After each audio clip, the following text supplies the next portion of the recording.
You're tuning into Esquina, Filosofica. This is podcast number 1 with Todd McDonough. I want to say hi, Todd. Hello. So today we're going to be addressing a very important topic. We're going to be addressing the scientific method. I'm going to kind of summarize the history of what we conceptualize today as a scientific method.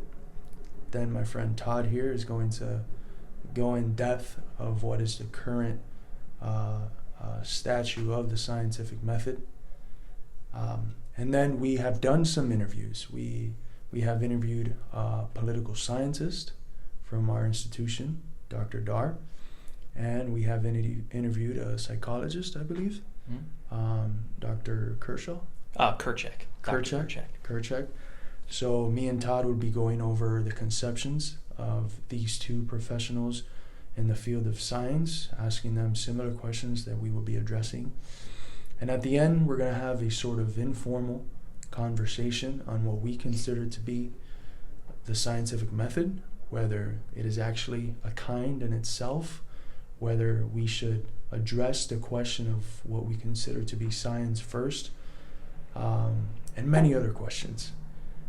So I hope you guys enjoy it. And to get started, what we think of the scientific method, at least for many of us that are outside disciplines that might be considered scientific, the first thing that pops to our head is the little chart that they gave most of us in elementary to do some extremely boring project that most of our moms did. I know mine did for a fact.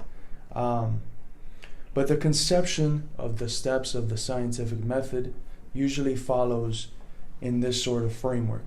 First, we ask a question. Then we do some research on that question. From this research, we formulate a hypothesis. Then we create the conditions for an experiment to test this hypothesis. Once we have the results, we analyze them and draw conclusions. And from these conclusions, depending whether they are true or not, is depending on whether we continue to do the process of questioning our hypothesis. Obviously, if it's true, we need to proceed doing the experiment over and over again to strengthen the validity of that hypothesis. Now, this is a pretty basic formulation that we received in elementary, but I'm going to analyze now where that comes from, where its roots are. So, the idea of the scientific method is something that we begin seeing during the professionalization of science in the 19th century by the British. In books like Herschel's Preliminary Discourse on the Study of Natural Philosophy, and in Whewell's History of the Inductive Sciences and Philosophy of the Inductive Sciences, we begin to see a formulation of strict empirical prescriptions for science that mainly originate in Francis Bacon's Novum Organon from 1620. This shift is marked mainly by the externalization and institutionalization of science, separating it from philosophy and establishing the character of the scientist, for which the method of science, the scientific method, is used to investigate what science investigates. Scientific discoveries like thermodynamics, conservation of energy, and Darwinian evolution are highly popularized in the United States around the same time that the British were attempting to legitimize science as its own institution.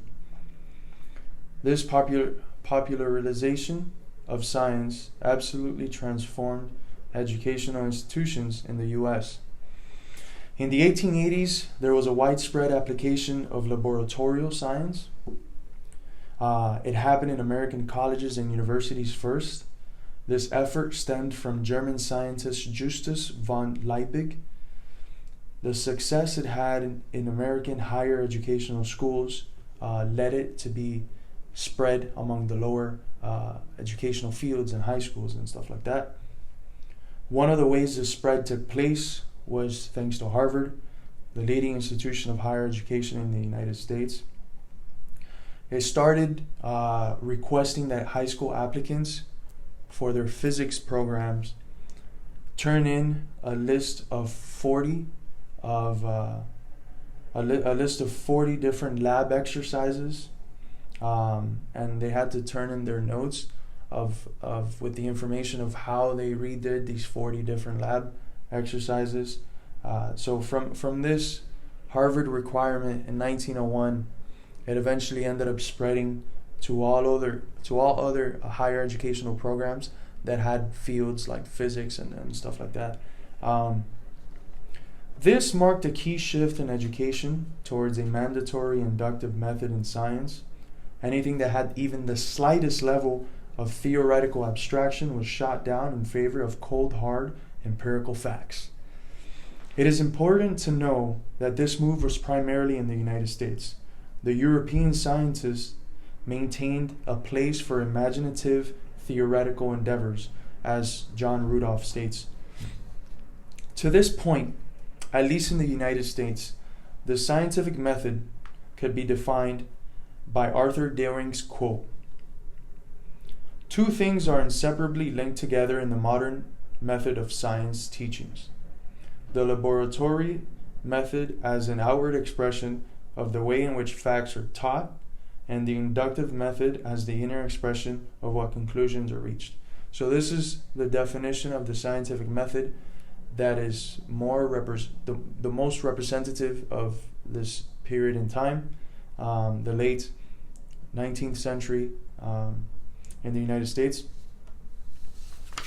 Now, although that this is the method that was envisioned at the time, the way that it was theorized, in practice, it was the laboratorial work that dominated the most.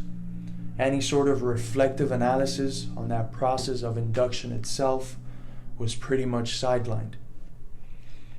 The focus on laboratorial sciences as the dominant method is faced with a drastic opponent, thanks to the growth of enrollment in education.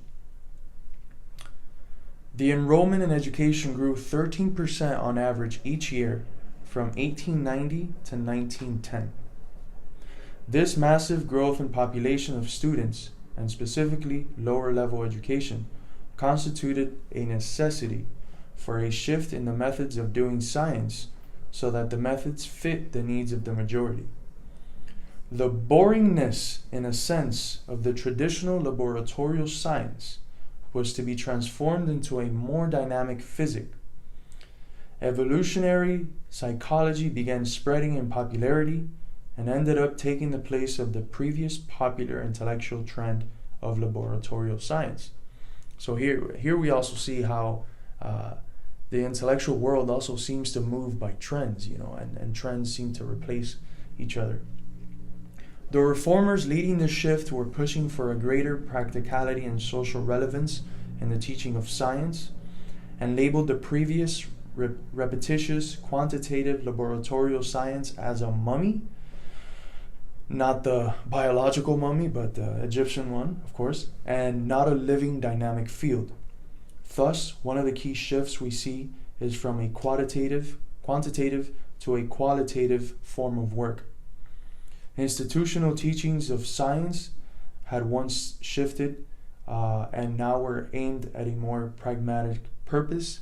The purpose was in the utility of science, not in the science being done itself. The clash of the thesis of science as training in a purely laboratorial manner and the antithesis of looking at science merely as its utility value was to be synthesized by a man named John Dewey. Dewey, although a philosopher by training, was embedded in the scientific laboratorial movement from the start. He experienced also the greatly massive increase in students that had led to the push for utility in science. So he kind of experienced both realms a little bit. Dewey gave emphasis, though, to the interest of the material and the student. But he felt that the shift that was aiming at utility didn't necessarily need to eliminate the laboratorial science, but rather it had to focus on the process of learning itself, not on the actual knowledge being obtained. He was a firm believer that science had to be taught as a method of thinking. He believed the power of science was in, and I quote, the taking a hand in the making of knowledge by transferring guess and opinion into belief and authority by inquiry. End quote. He believed that science as a method preceded science as a subject matter. Dewey was not the first person to believe this, though.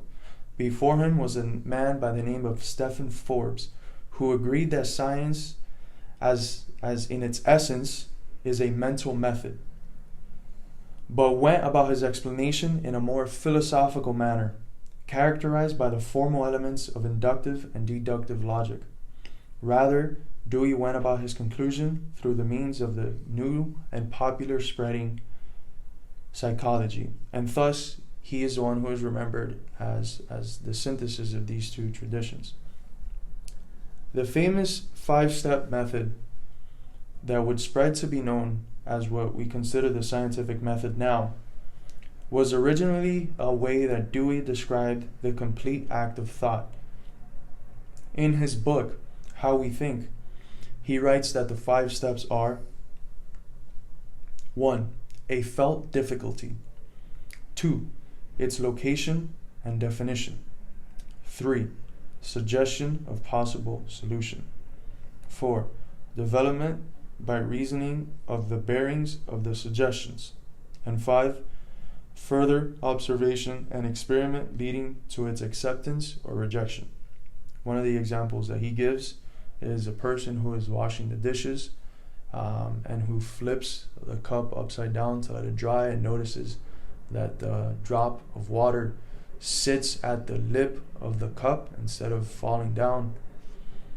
And he says that from this initial difficulty, he would go ahead and basically investigate and test and do all of these things that none of us would do if we actually were faced with the predicament of seeing a drop of water at a lip, but whatever.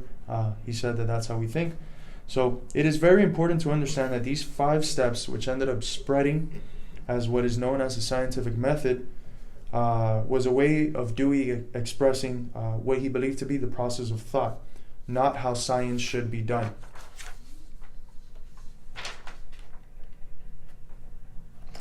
So Carlos talked a little bit about the history of science and the origins of the scientific method. I'm going to move into the modern usage of science.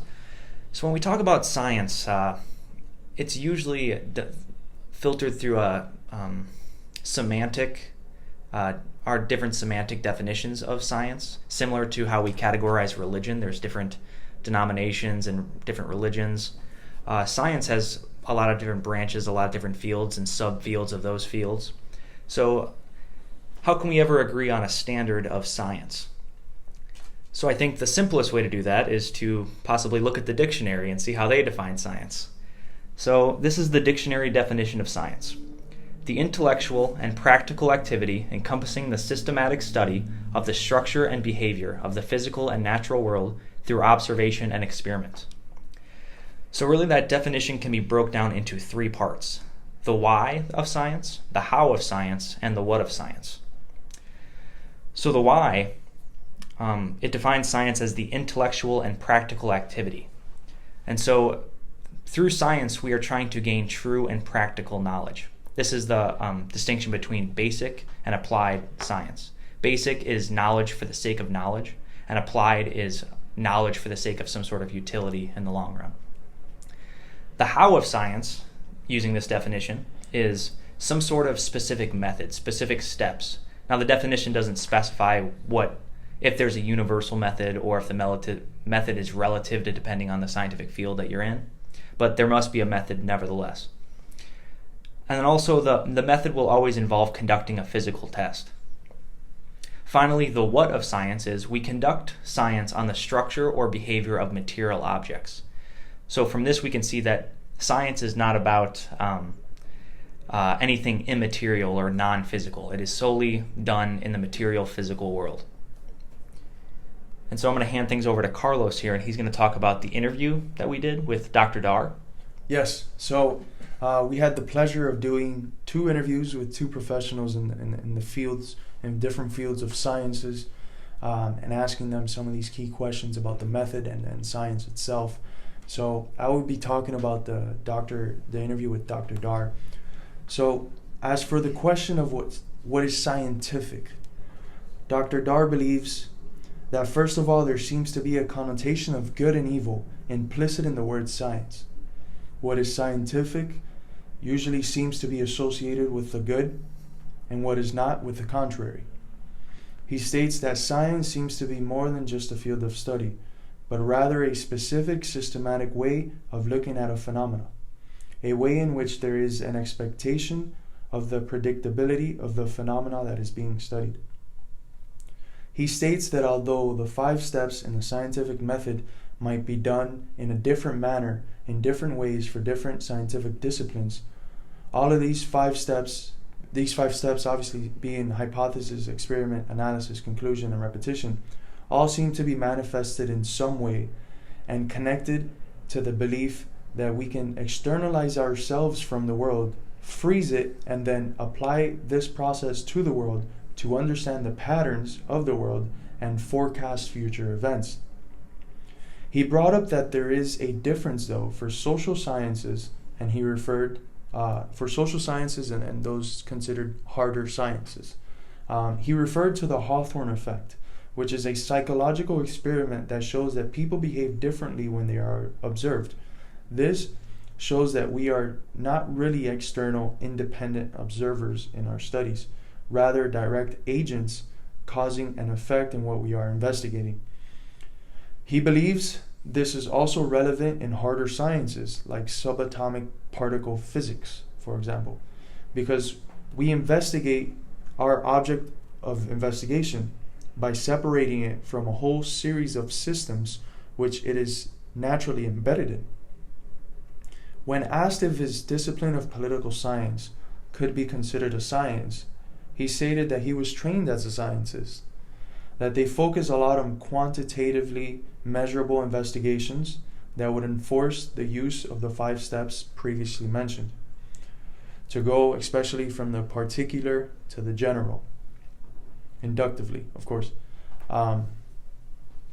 But he says that what has always been missed is the idea of the interconnectedness that the phenomena being studied has with the systems that it is entrenched in. And thus, the predictability is always stomped on by changes that were connected to the thing initially, but which we ignored while separating the thing to study it. This connected to this flaw of separateness is the idea that in the scientific method, you can separate the normative value judgments of the scientist from his investigation. He says that even in the most iodine hard sciences, scientific research, the normative question can still be found in why we are doing this research instead of the other. Why do we fund this investigation instead of another one? Normativity seems to be always behind science as the engine guiding what science is going to investigate. He concludes by saying that politics can be studied scientifically, and it indeed can be very helpful to study it scientifically, but that we are fooling ourselves if we believe that it is the only way to do so. And now I'll hand it over to Todd. All right, so I'll be talking about the interview with Professor Kerchak, who is a professor of neuroscience and psychology at Loras College. So according to him, the scientific method is relative to each field of study, but he did say that all scientific methods, regardless of the field, must have the following elements: a question that can be falsified, and experimentation that involves a few specific and controlled conditions. So science will always involve testing, and it is a rigorous testing that stresses valid and reliable measures, so accurate and repeatable measures. This testing is done under a few controlled conditions and tries its best to eliminate all confounding variables. And so you're isolating the thing that you are trying to test. The testing will will involve the application of an independent variable that will be manipulated by the researcher. And finally, the experimentation done correctly allows for causality to be drawn. Now, ultimately, in the interview with Kerchak, he argued that humans are messy, and so there isn't a universal scientific method. We have to examine each field separately and decide how the scientific method can be altered to work within the parameters of that field. And so now we're going to transition and looking at all the information that we've went through thus far, me and Carlos are going to try to come up with our own conceptions of the scientific method. Yeah, so we've looked at the history. We've looked at, by definition, where science is at now, and a couple professionals have talked to us on science and the scientific method. But Todd, what do you think? Do you think there is an underlying scientific method? And do we need to ask other questions before we even ask this question? I think according to the interviews that we have done, Kerchak mentioned that there has to be a method, but the method is relative to each field. And so in order to figure out how we should adjust these methods to the particular field, I think we need to first define, okay, what is science and what is non-science? The definitions and the history and all these interviews have given us a lot of information to go off of. But I go about it by breaking down science into three particular types of science. And so there's hard science, which is involves studying physical properties, which is involves fields such as physics, chemistry, biology. And then there's middle science, which is it studies physical properties and behavior, so it's more like psychology, can't be tightly fitted into hard science, or soft science, which is studying behavior. This could be behavior of individuals or behavior of communities or social organizations. So that would include things like sociology, political science, economics. And I also thought about it, and I thought hard sciences produce greater predictability, while softer sciences produce lower predictability. And this is echoed from what Dr. Dar said in the interview, that there is less predictability in social and behavioral sciences. And so those seem to be sciences because they are all looking at the physical and observable or detectable features of the natural world. Now, there are also, I categorized, three types of non-science, which have to do with non-physical or observable / detectable phenomenon. This includes abstract, which exists intramentally and non-physically, which is fields such as mathematics and philosophy.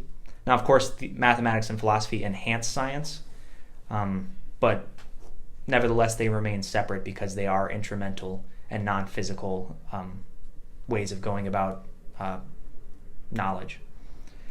Then another type of non-science is historical, which is studying what happened in the past. This could include fields such as history and anthropology. And so looking at that, would the theory of evolution be considered unscientific because it's looking back on the past and trying to figure out our origins? According to the definition and how we're looking at it, we would have to say that it is unscientific. It's more of an anthropological way of knowledge. That doesn't mean it's any less true, but it is a strong inductive argument that is grounded more in anthropology than it is science.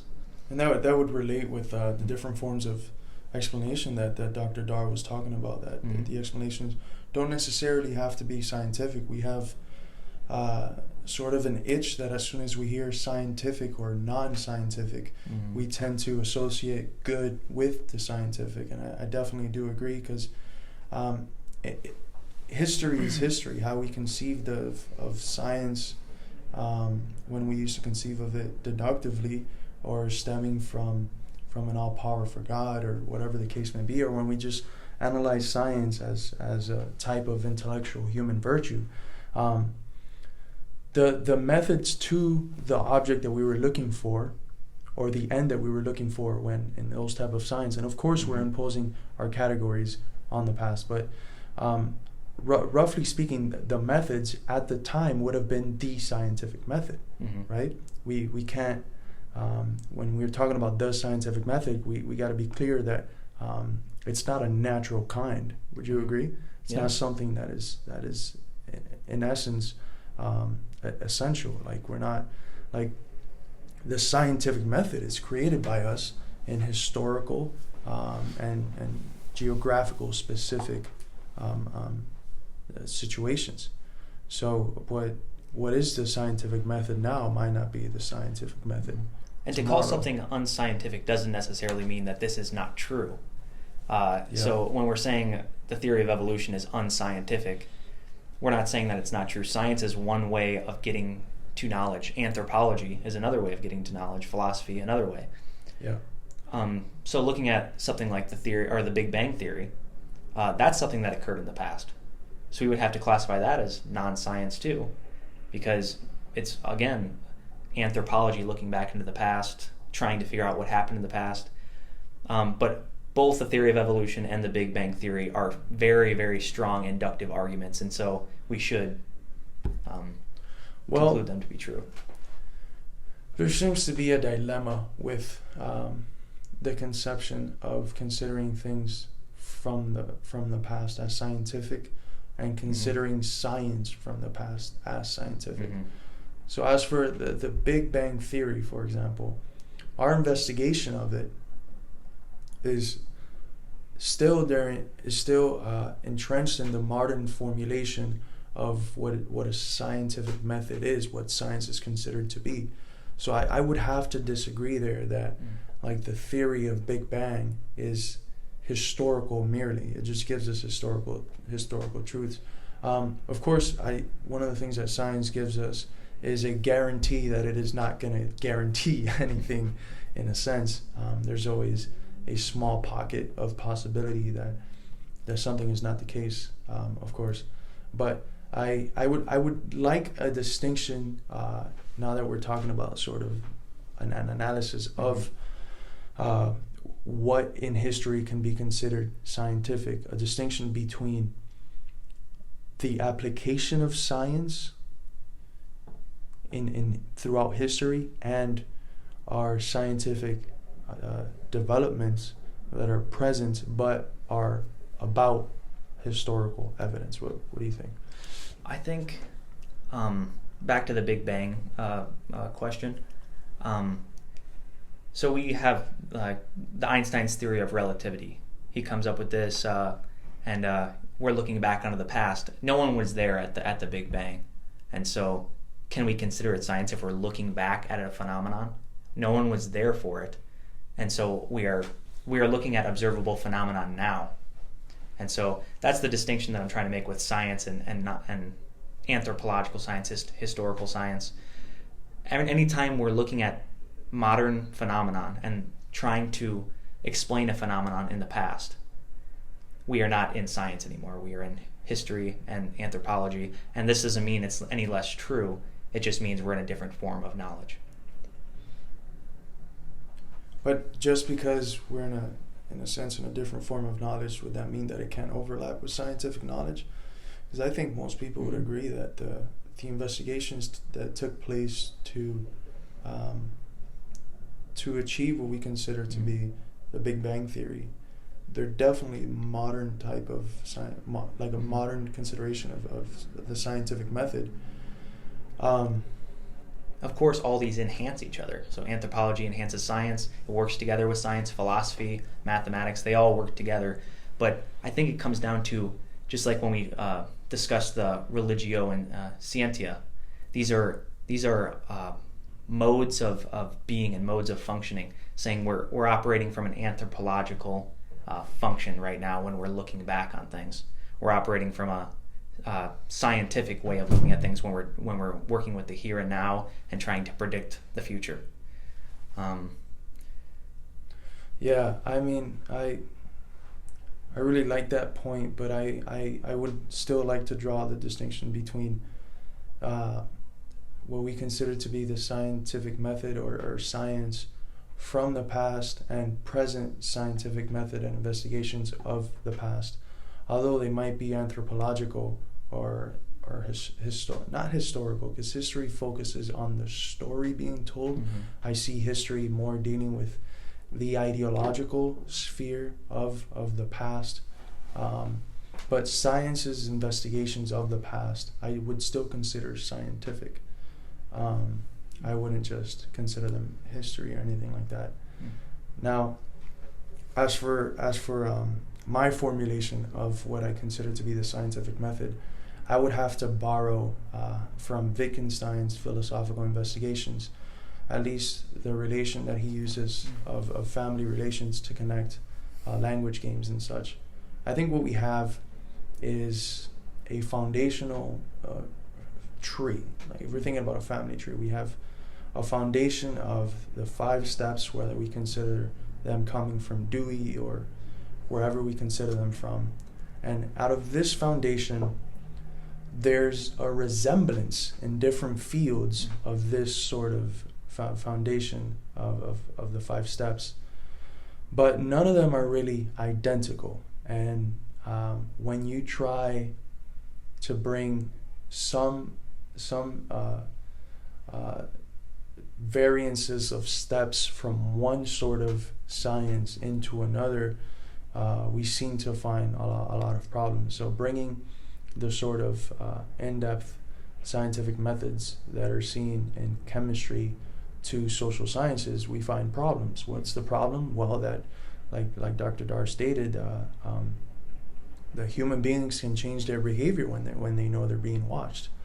So we would then be playing checkers with dominoes pieces. You know, we won't be able to do that in a sense. So I consider the scientific method something that is not a kind. It's definitely a human formulation to our investigation of our phenomena, and specifically our most immediate phenomena of the world, right? Because even as we're investigating the world, what science asks is the questions of maybe why or how, but it doesn't ask other questions about the world, like for the sake of which, for the sake of what. It doesn't ask, I don't want to be too dogmatically Aristotelian, but like the final causation, it doesn't ask that. And I think there is a place for these questions. Now I would have to say that although there is the family resemblance model that I might adhere to for the scientific method, I think it is still developmental, and that tree itself, in the same way that we might look outside and see a tree and it can, and we might not see it move, but it definitely does. If we look at the history of the tree, it loses leaves, it gains leaves, it changes colors, a branch might move around, the trunk might get a little twisted. That's kind of what the scientific method seems to do. If we think of the scientific method just merely as sort of the definition that I have formulated here. So let me first state my definition. I would say that science is an epistemic field of knowledge that studies the psychological effect of an unknowable thing that interacts with our senses. It does so through an inductive method that guarantees a lack of guarantee for certainty, meaning it studies the realm of experience through empirical realms in order to explain what is possibly the case for a given phenomena. So, very Kantian. Yeah, definitely. But I think with this framework, we can still apply other historical conceptions of science to it and see that if we define this as science, the method changing is no different than the tree changing through different epochs. I think you and I would both agree that absolute knowledge is kind of an impossibility, because when we get down to the grassroots of it and stuff, deduction is a form of induction itself, because we assume the uniformity of logic, and then when we engage in science, we assume the uniformity of nature.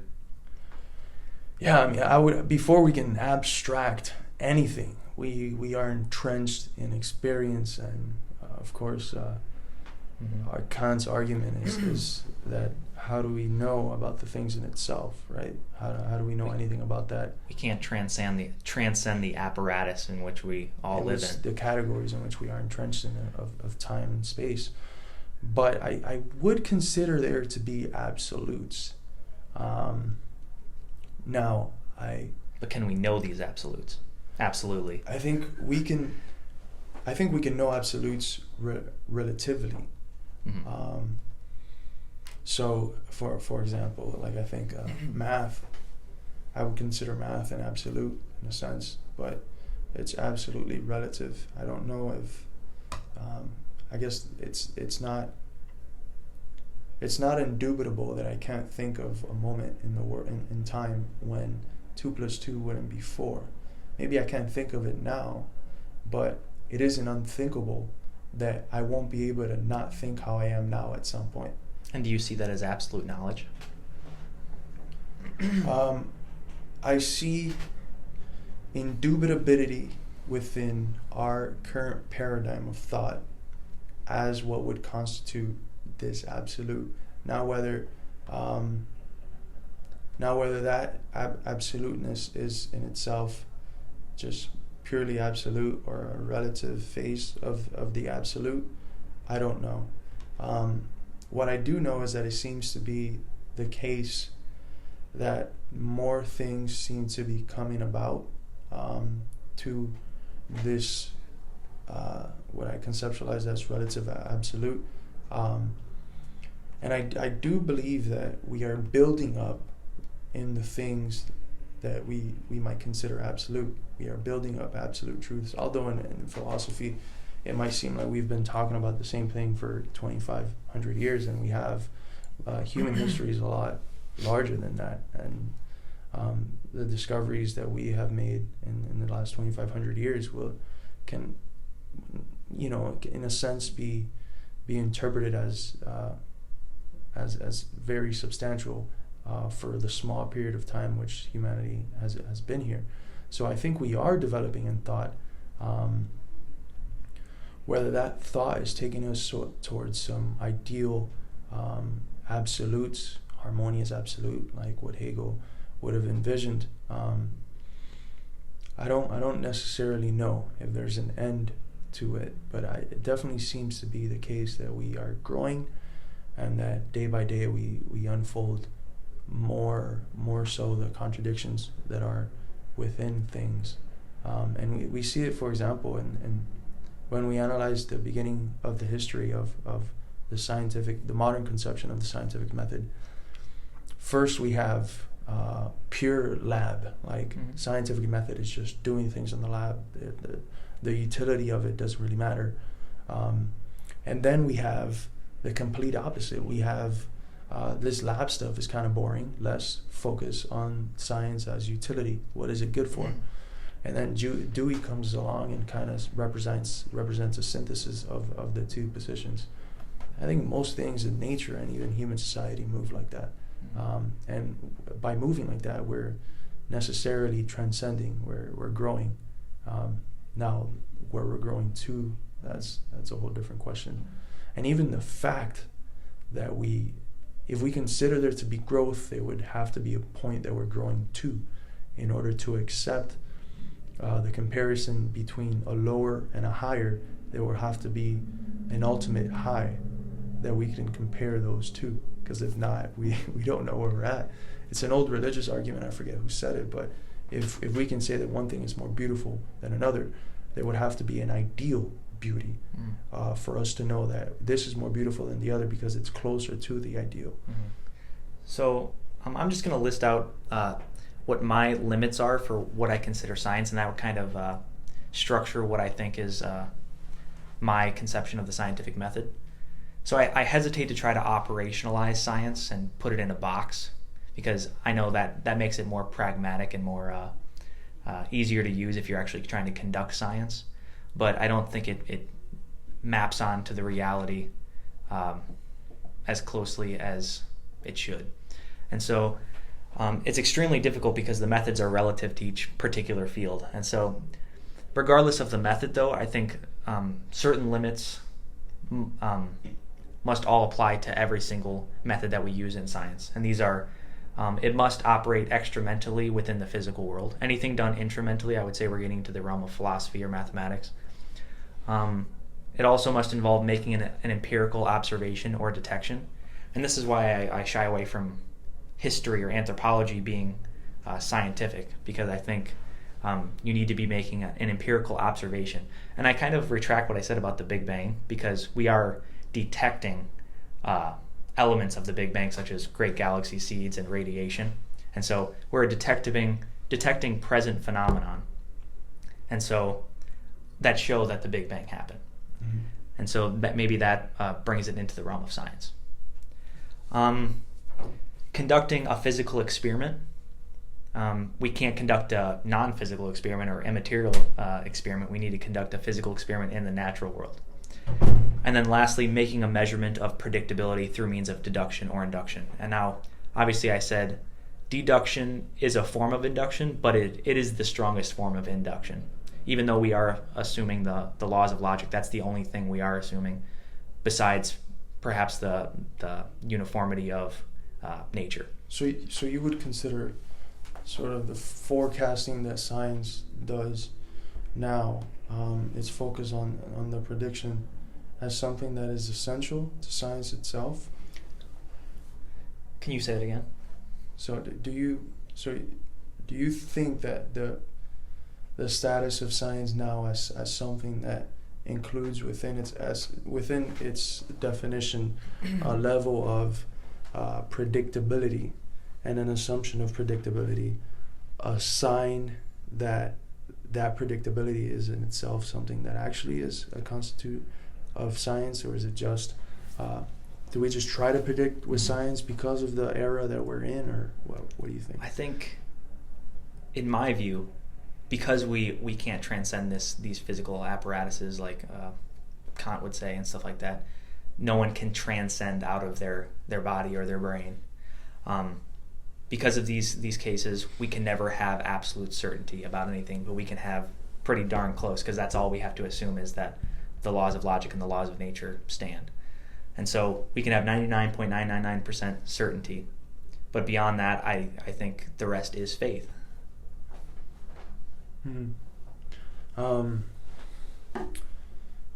I would agree with the first part of your conception of science. I do believe it deals with the immediate realm of experience. So if we have our senses relay things to our brain, I feel like it goes through different parts. It first goes through obviously the categories of time and space, and right after it passes those categories, that it gets filtered in a sense. That right after section, that is what science is dealing with. So it has to assume these things. Yeah. So that's why it's pretty much just trying to map the world. It's not trying to add anything to the world. It's just trying to give us a flat, dry understanding of the world. As we get deeper in the mind, I think we start getting towards more existential truths and more mystery, and that is where like science lacks. So we read JP2 earlier in the semester, and he talks about science needing to what's the word he used? Science needing to rent out basically a space for the other existential truths, because it really just describes the initial experiences that we have. So I would keep it within that immediate realm of experience, but it is under a weird predicament, because in order for us to investigate that first initial level of experience, the whole sensation, once it is in the mind, it needs to go through through all of the rooms basically. So if our mind was like an apartment complex, and science was investigating the first floor, I feel like it would still have to go through all of the floors in order to go back down to the first floor. And the fact that it moves even beyond the first floor represents a massive influence that we're bringing to the table when we interpret that first floor. So every time we interpret science, we're already bringing a whole conjecture of experiences beforehand that lead us to investigate things in a certain way, and to investigate some things over over other things. That different floor analogy made me think of what Dr. Dar was talking about, and he said that science has a hard time or doesn't always realize that these phenomena are taking part in a large system. Yeah. And so Kerchak said that an absolute element of science is that science needs to draw causality. But I don't see how drawing causality can be done if we don't know every single factor in the system, because all of them are constantly influencing each other regardless of the level of which they're influencing each other. Yeah, and then to stick this with the analogy of the floors, there's not just one room in a floor, right? There's a various amount of rooms. So in the level of scientific investigation, there's going to be different aspects that we're going to investigate, and the way we go into those rooms are completely different. They might have different doorknobs, different rugs inside, and that would be the differences in the scientific method, but they overall have the connection of being in the first floor.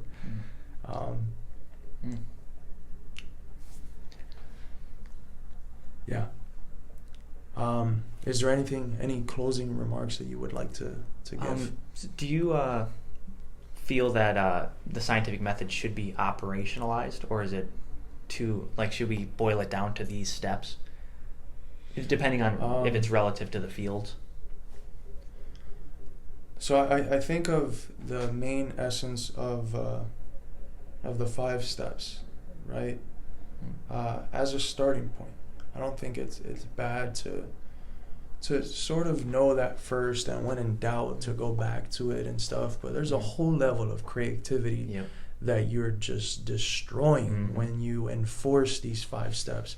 Science seems to be more, especially the scientific method seems to be more about that, well, that's funny moment. So you're trying to investigate something, and then something completely different pops up, and you're like, wow, okay, oh shit, let's investigate this. How come that popped up? When we're using these steps in classes and stuff like that, maybe a kid goes in there wanting to try something different, or try a different version of these steps, and then the teacher is grading by this standard, and so it's hard to... So to use the building analogy, that standard of 5 steps could be the front lobby. Yep. And we could be missing something completely that we wish we could have found out. If we just stay in that front lobby, we're going to be missing a whole another set of rooms that we could have been investigating.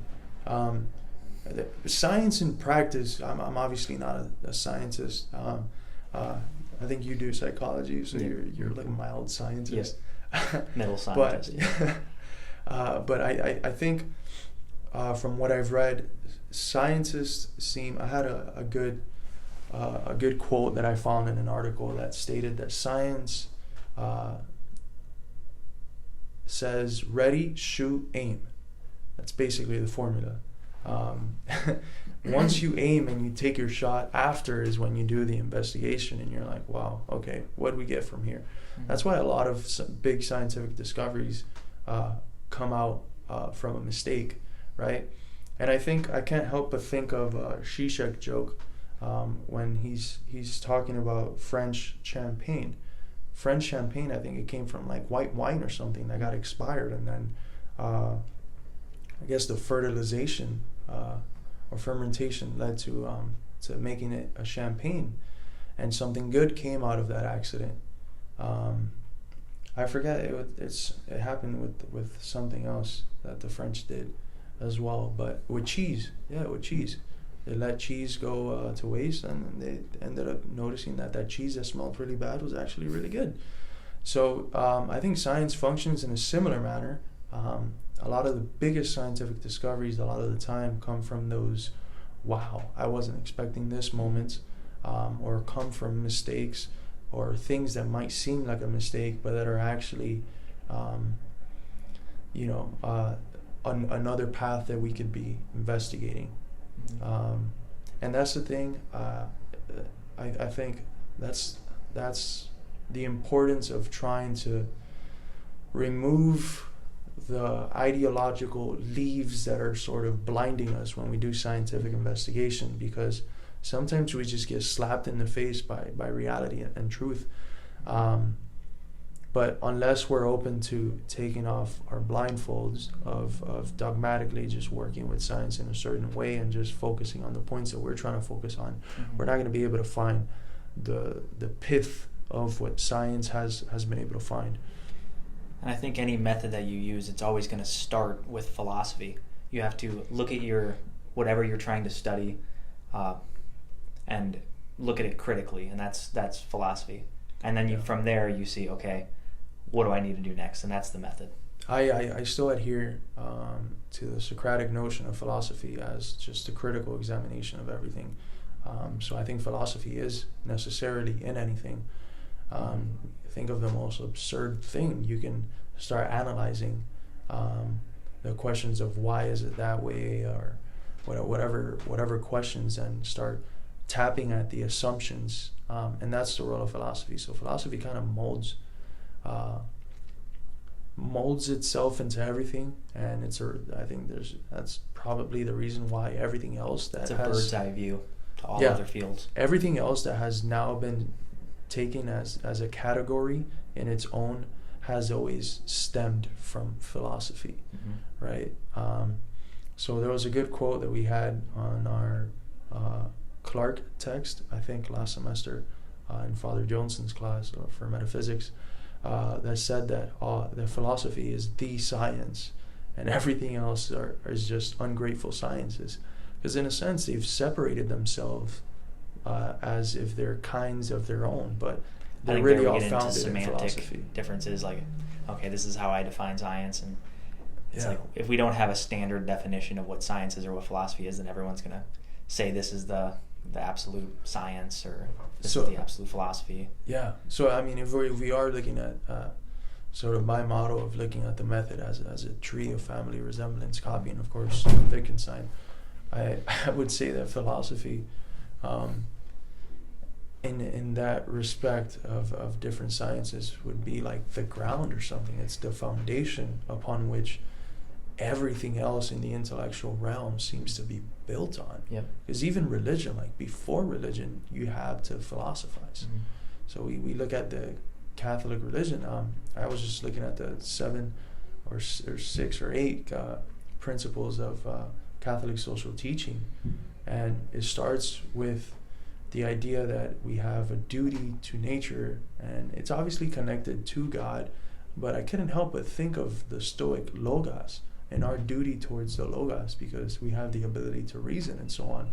So it seems to be the case that that philosophy precedes anything, and so any method has to have philosophy as its base.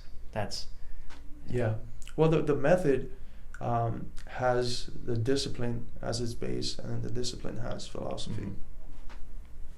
All right. So thanks for being on the podcast, Todd.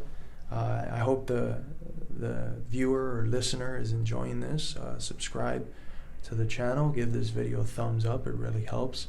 And let me know what you think. Maybe possible other topics for different podcasts or videos. And signing out. Thank you.